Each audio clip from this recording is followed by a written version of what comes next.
Hello guys, मैं N के विजय साथ करता हूँ आप सभी का प्रथम गुरुकुल की क्लास में। बेटा आज हम आप लोगों के लिए लेके आए हैं क्लास 7th के लिए मैथ्स के अंदर चैप्टर नंबर 4। क्या है बेटा मैथ्स के अंदर chapter number 4? Expression using letters and numbers. कि हमारे पास में जो भी इक्वेशन आएगी, जो भी क्वेश्चन हमारे पास में आएंगे, उनको हम कुछ वेरिएबल एज्यूम करके इक्वेशन बनाने की कोशिश करेंगे। वेरिएबल्स क्या होते हैं बेटा? वेरिएबल्स होते हैं जिनकी वैल्यू आपको पता नहीं होती है। जैसे हमने कोई भी नंबर माना x, तो x की वैल्यू आपको भी पता नहीं है, एग्जैक्ट पता नहीं है, उनको कहा जाता है बेटा वेरिएबल। और दूसरा वर्ड चलता है बेटा इसमें कॉफिशिएंट। कॉफिशिएंट क्या होते हैं? जिनकी वैल्यू एग्जैक्ट पता है। जैसे 2 की वैल्यू फिक्स है, 2 ही होती है। 3 की वैल्यू फिक्स होती है, 3। तो किसी भी वेरिएबल को एक्सप्रेस करना, प्लस माइनस के फॉर्म में लिखना, उसी को हम यहाँ पे इस चैप्टर में एनालाइज करेंगे। बेटा इसके लिए कुछ कीवर्ड्स आपको पता होना चाहिए। जैसे फॉर एग्जाम्पल, अगर मैं बोलूँ कि कोई चीज 2 टाइम बढ़ रही है, 2 टाइम बढ़ रही है, तो उसको 2 से मल्टीप्लाई करना है। अगर मैं बोलूँ कोई 3 टाइम है तो उसको 3 से करना है। अगर हम बोले लेसर है तो माइनस करना है, ग्रेटर है तो प्लस करना है। तो ये कुछ चीजें आप लोगों को बेटा पता होनी चाहिए कि कब किस में क्या ऐड करना है, कब किस में क्या सब्सट्रैक्ट करना है। तो यहाँ पे हम क्वेश्चंस को देखते हैं बेटा, एनालाइज करते हैं। देखिएगा क्वेश्चन क्या है। सबसे पहले अपने पास में हमारे जो ऋषि मुनि थे, इन्होंने कुछ मैथमेटिकल ऑपरेशंस किए थे, जिन्होंने अपने पास में बताया था कि किस प्रकार की गणनाओं को कैसे किया जा सकता है। तो पिंगलाचार्य का मेरु प्रस्तार, कि अपने पास में पिंगलाचार्य ने क्या किया था, अपने पास में मेरुदंड का प्रस्तार किया था, जिन्होंने गणनाओं की कैलकुलेशन की थी और उपयोग करके मैथमेटिकल गणनाएं प्रस्तुत की थी बेटा। ठीक है, तो देखिए सबसे पहले हम आते हैं कुछ एक क्वेश्चंस के ऊपर। Figure it out, right formulas for the parameter of. अब इन सब के लिए आपको क्या करना है, पैरामीटर की फॉर्म में लिखना है। इसको क्या लिखना है, इनको पैरामीटर की फॉर्म में आपको इसको रिप्रेजेंट करना है। याद रखेंगे बेटा, इन सबको किस फॉर्म में रिप्रेजेंट करना है, पैरामीटर की फॉर्म में रिप्रेजेंट करना है। तो देखिए triangle with all side equal, triangle होना चाहिए। तो देखिए सबसे पहले हमने एक ट्राइंगल ड्रॉ किया,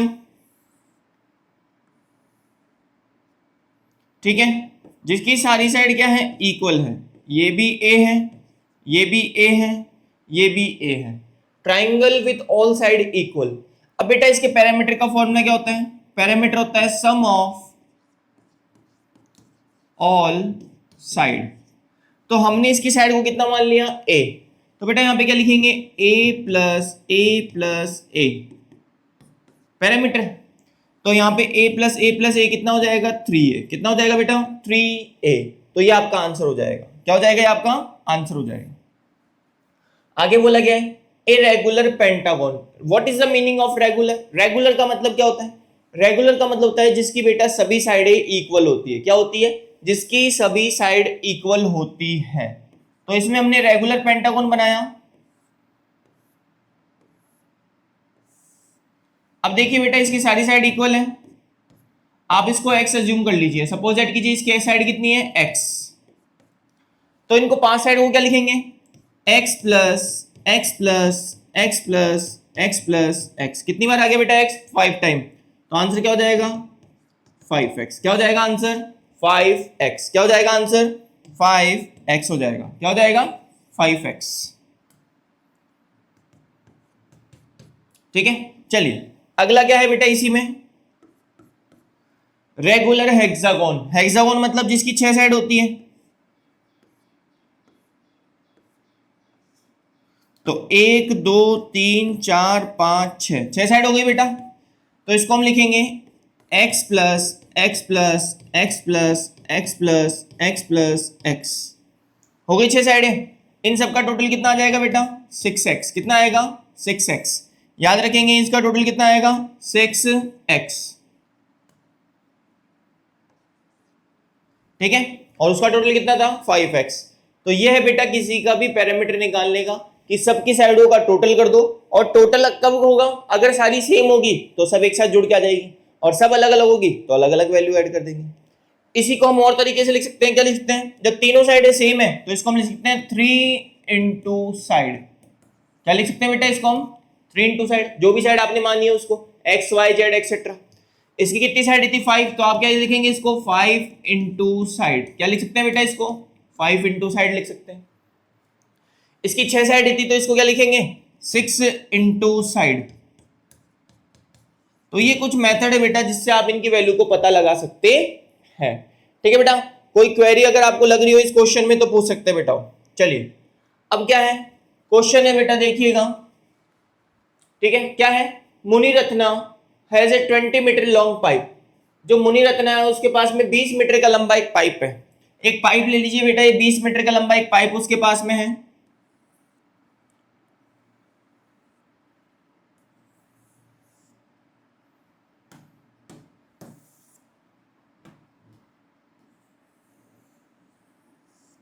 ठीक है, ये एक 20 मीटर का लंबा पाइप है। कितना मीटर लंबा है बेटा ये? 20 मीटर, ठीक है।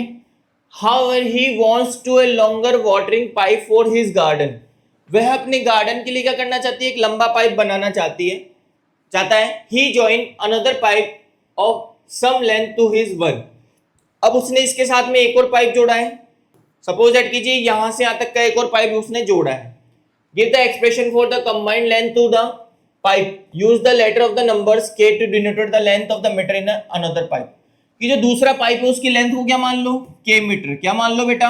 k मीटर, ठीक है। क्या माना हमने उसकी लेंथ को? k metre. तो टोटल पूछा है उसने कि टोटल लेंथ क्या होगी, तो टोटल के लिए क्या करेंगे?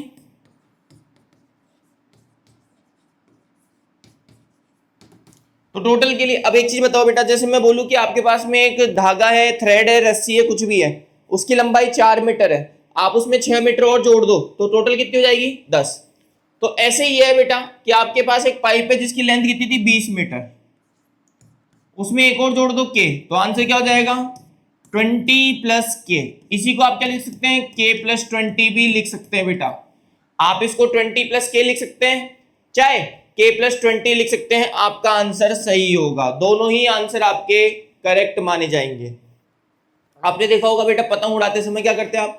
पतंग उड़ाते समय आप लोगों को पतंग उड़ाना बहुत शौक होगा बेटा, मेरे को भी है। तो इसमें क्या करते हैं, जब आपके पास डोरी खत्म होने लगती है तो आप क्या करते हैं? दूसरी चरखी लगाते हैं, तो उसमें वो डोरी आगे जाती रहती है। तो मतलब उन दोनों को जोड़ा है तभी तो जाकर के वो जुड़ा है। तो यहाँ पे भी एक पाइप ऐसा ही था और दूसरे पाइप को आपने जैसे ही जोड़ा तो उसने पूछा था कि टोटल लेंथ क्या होगी गार्डन के लिए, तो टोटल के लिए क्या करना पड़ेगा? इन दोनों को प्लस करना पड़ेगा बेटा, ठीक है। चलिए अगला क्या है देखिएगा, what is the total amount of Kritika has if she has the following numbers of notes of 100 rupees, 20 rupees and 5 rupees।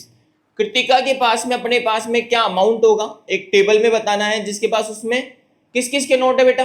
100 का है, 20 का है और 5 का नोट है। 100 रुपीज, 20 रुपीज और 5 रुपीज। अब देखिए सबसे पहले बात करते हैं 100 रुपीज के नोट कितने हैं? 3, तो इसको हम क्या लिखेंगे? 3 इंटू 100 प्लस 20 रुपीज के कितने हैं? 5, तो 20 इंटू 5 प्लस और 5 रुपीज के कितने हैं? 6, तो 5 इंटू 6। तो बेटा 3 इंटू 100 कितना होता है? 300 प्लस, ठीक है। अब 20 रुपीज के कितने नोट थे? 5। 20 रुपीज के कितने थे बेटा?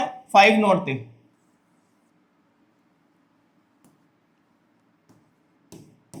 तो 20 इंटू 5 कितना होता है? 100 प्लस 5 6 30। तो अगर हम देखें कि कितना हुआ अमाउंट, तो 300 प्लस 100 400 और 30 रुपीज, तो आंसर आ जाएगा बेटा 430 रुपीज। क्या जाएगा आंसर? 430 रुपीज। तो कृतिका के पास फर्स्ट एक्सप्रेशन में कितना था बेटा? 430 रुपीज। याद रखेंगे 430 रुपीज था उसके पास। कितना था? 430 रुपीज। चलिए अब बात करते हैं नेक्स्ट कि उसके पास 6 नोट है 100 वाले। तो बेटा 100 वाले कितने नोट हो गए? 6।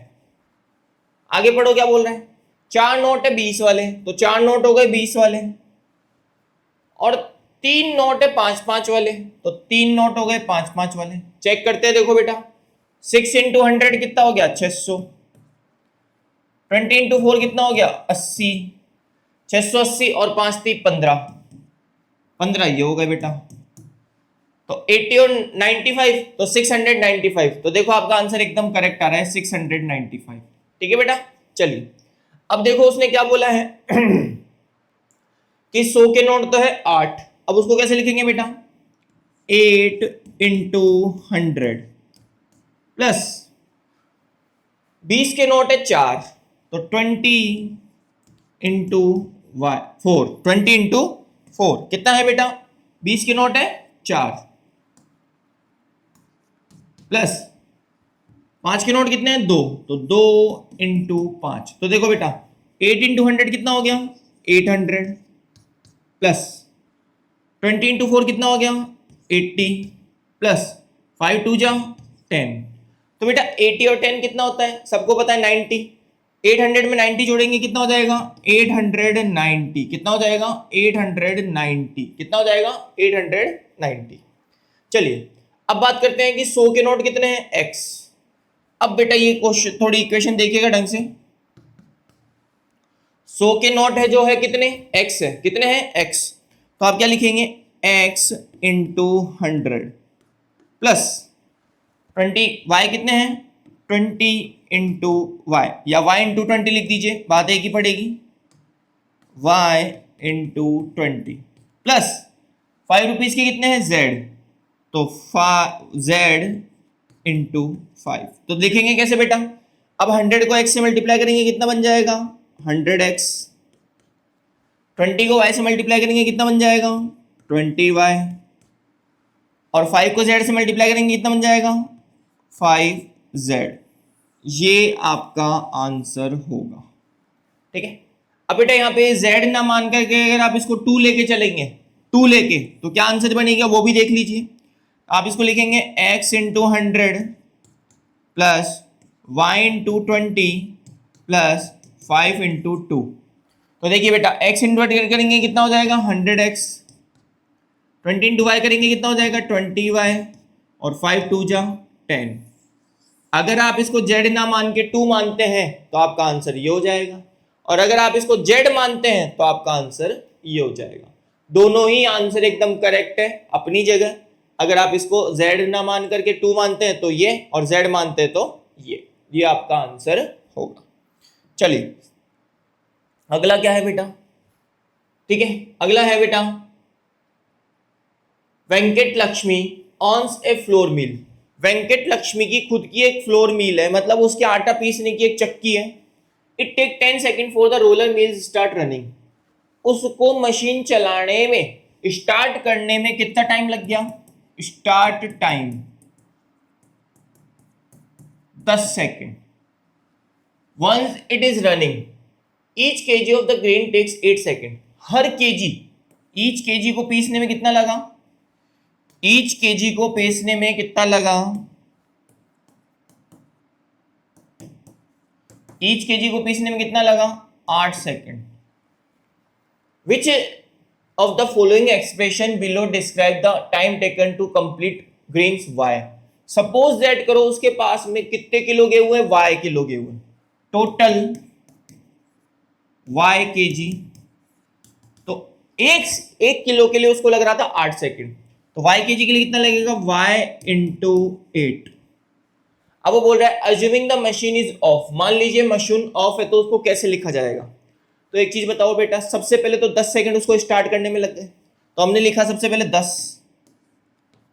प्लस, और बाकी का टाइम लग गया उसमें बचे हुए गेहूं को पीसने के लिए। अगर मान लो 1 किलो गेहूं होता तो 8 ही जोड़ देते, 2 होता तो क्या करते? 8 इंटू 2 करते, 3 होता तो क्या करते? 8 इंटू 3 करते, 4 होता तो 8 इंटू 4 करते।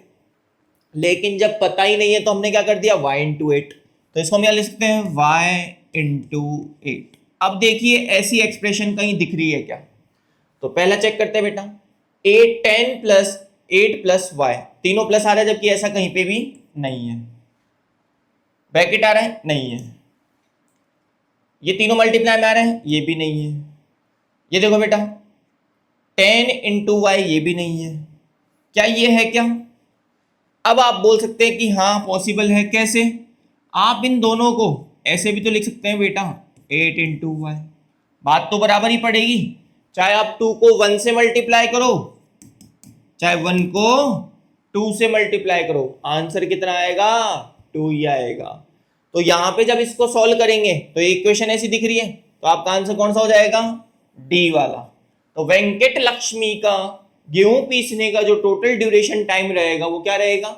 10 प्लस 8 इंटू वाई। याद रखेंगे बेटा, ठीक है। चलिए अगला क्या है? Write algebraic expression using letter of your choice. आप अपनी चॉइस के अनुसार कोई सा भी लेटर काम में ले सकते हैं और उसको एक्सप्रेस करना है आपको एल्जेब्रिक फॉर्म में, एक्स और वाई की फॉर्म में। तो देखो क्या बोला गया है, 5 more than A number, let the number, हमने लिया लेट द नंबर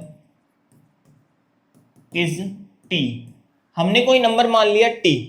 अब वो बोल रहा है मोर देन, मोर देन के लिए क्या लगाते हैं बेटा, प्लस, तो यहां पे क्या हो जाएगा T plus 5।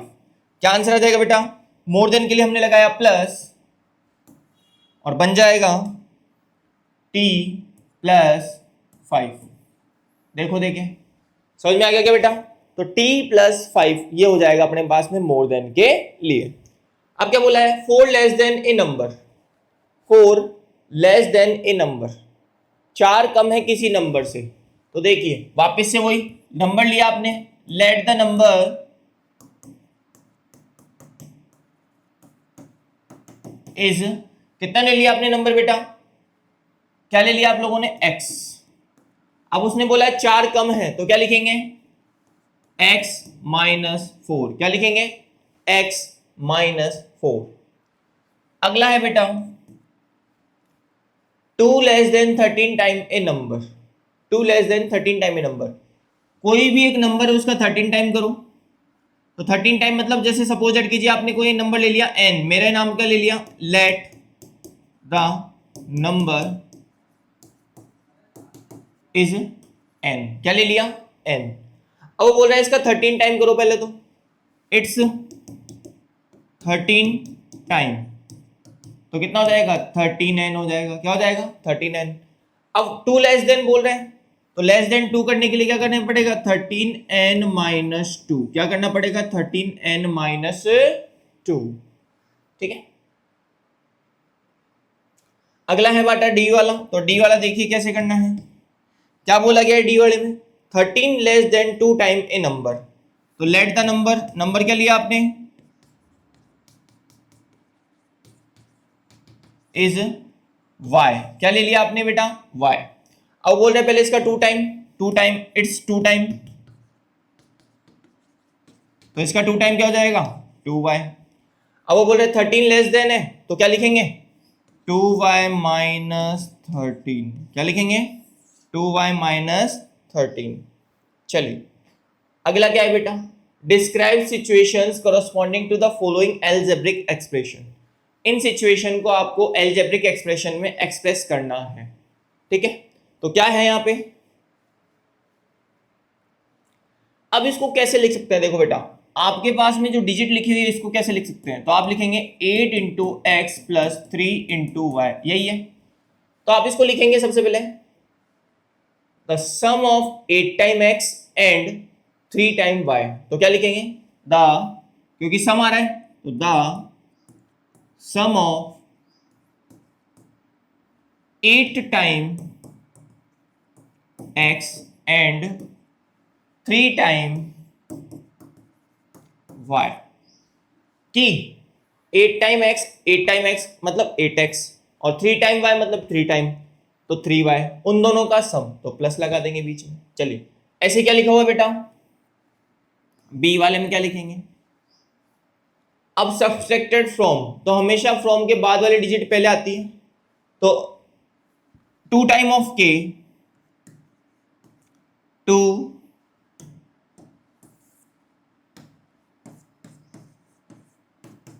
Time of k is subtracted from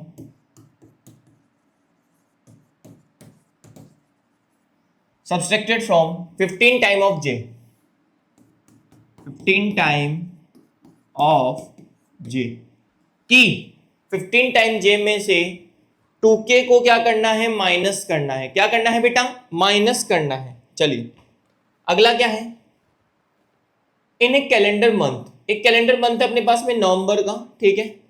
if any 2 into 3 grid full of dates, अब अपने पास में 2 into 3 की ग्रिड है, 3 2 जा 6 मतलब 6 की ग्रिड है ये देखो 6 की ग्रिड है, ठीक है। जो डेट से फुल है, इस chosen as shown in the picture, write expression for the dates in the blank cell if the bottom middle cell was dated by W। अगर हमने बॉटम वाली सेल को W मान लिया है तो इसको कैसे फिल किया जावे। तो देखो बेटा, सबसे पहले आपको क्या करना है, W किसको माना है 20 को, तो W 20 को माना है मतलब उसको ले लीजिए। तो सबसे पहले 20 W हो गया। अब एक कम आ रहा है, 20 से एक कम कितना होता है 19, तो W -1। 20 के बाद में 21 आ रहा है तो इसको क्या लिखेंगे W +1, क्योंकि एक एक्स्ट्रा हो रहा है। और यहां पे बेटा अपने पास में क्या लिया गया है 13 है।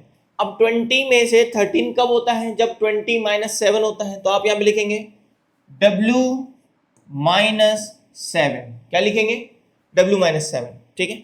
यहां पे W -8 और यहां कितना हो जाएगा W +,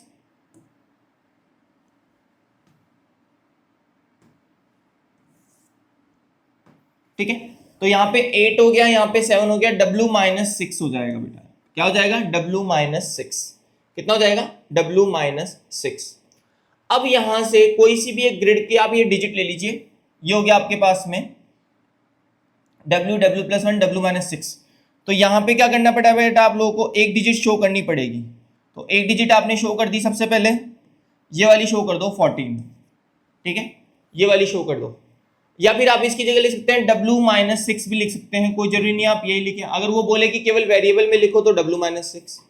इसके ऊपर वाला क्या है वापस से, अब 5 W कितना आ रहा है 6 आ रहा है, तो 6 कब आएगा बेटा अपने पास में, 20 में से 6 कब आएगा, जब 14 माइनस करेंगे।